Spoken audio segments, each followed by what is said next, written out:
Hello friends, first అయితే video తక్కువ budget లో బట్టలు తీసుకోవాలి అనుకునే మీ ఫ్రెండ్స్ కి అయితే ఈ వీడియో షేర్ చేయండి. సో నేనైతే ఈ రోజు నగరికల్లో ఉన్న సాంబశివ ఎస్డి ఫ్యాషన్స్ కి అయితే వచ్చేసాను. సో మెయిన్లీ ఈ వీడియో తీయడానికి కారణం ఏంటంటే ఆఫ్లైనే కాదు ఆన్లైన్ లో కూడా తక్కువ బడ్జెట్ లో బట్టలు అందరూ తీసుకోవాలనే కాన్సెప్ట్ తో వీళ్ళైతే స్టార్ట్ చేశారు. సో వీళ్ళ వెబ్సైట్, వీళ్ళ యూట్యూబ్, వీళ్ళ ఇన్స్టా పేజ్ అన్ని అయితే నేను చెప్తా, వీడియో లాస్ట్ వరకు అయితే చూసాను. మరి సో ఫస్ట్ ఇక్కడ లేడీస్ కి సంబంధించి చూసుకుంటే వర్క్ శారీస్, అదేవిధంగా పట్టు sarees and party wear dresses, 3P party wear combo sets, లెహెంగాలు. సో లేడీస్ సంబంధించి A to Z అన్ని ఐటమ్స్ అయితే ఇక్కడ అవైలబుల్గా అయితే ఉంటాయి.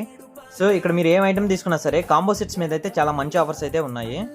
నెక్స్ట్ మనం జెంట్స్కి సంబంధించి చూసుకుంటే ఇంకా జెంట్స్లో కూడా A to Z అన్ని ఐటమ్స్ అయితే ఇక్కడ అవైలబుల్గా ఉంటాయి. మెయిన్లీ వచ్చేసరికి టెక్నో స్పోర్ట్స్, డేజన్ స్పోర్ట్స్, SV స్పోర్ట్స్, స్పోర్ట్స్ వేరు, అదేవిధంగా టీ షర్ట్స్ కూడా అయితే అవైలబుల్గా ఉంటాయి. సో ఇక్కడ ఏ ఏజ్ వాళ్ళకైనా సరే, అదేవిధంగా ఏ బ్రాండ్ అయినా సరే వీళ్ళ దగ్గర అన్ని బట్టలు అయితే అవైలబుల్గా ఉంటాయి. సో ఫైనల్లీ వీళ్ళ యూట్యూబ్ ఛానల్ వచ్చేసరికి సాంబశివ ఎస్డి ఫ్యాషన్స్ అని యూట్యూబ్ ఛానల్ మీరు సబ్స్క్రైబ్ చేసుకుంటే చాలు. సో వీళ్ళ లైవ్ కండక్ట్ చేస్తారు, అందులో ఆఫర్స్ కూడా అయితే అవైలబుల్గా ఉంటాయి. డెఫినెట్గా మీరు ఆ ఛానల్ సబ్స్క్రైబ్ చేసుకుంటే మంచి ఆఫర్స్ అయితే తీసుకోవచ్చు. సో సాంబశివ ఎస్డి ఫ్యాషన్స్ అని ఇన్స్టా పేజ్ ఫాలో అయినా వీళ్ళ ఆఫర్స్ అయితే మిస్ అవ్వకుండా మీరైతే చూడొచ్చు. ఇంకెందుకు మరి తక్కువ బడ్జెట్లో ఆన్లైన్లో కూడా మంచి బట్టలు తీసుకోవాలనుకుంటే డెఫినెట్గా మీరైతే సాంబశివ ఎస్డి ఫ్యాషన్స్ అయితే వాళ్ళ అకౌంట్ అయితే ఫాలో చేసింది. మోర్ డీటెయిల్స్ కోసం ఇప్పుడే స్క్రీన్ మీద కనపడుతున్న నెంబర్కి అయితే కాల్ చేసింది. సో ఫైనల్లీ వీళ్ళ అడ్రస్ వచ్చేసరికి main road near cinema hall, Nagarikallu, Palnadu district.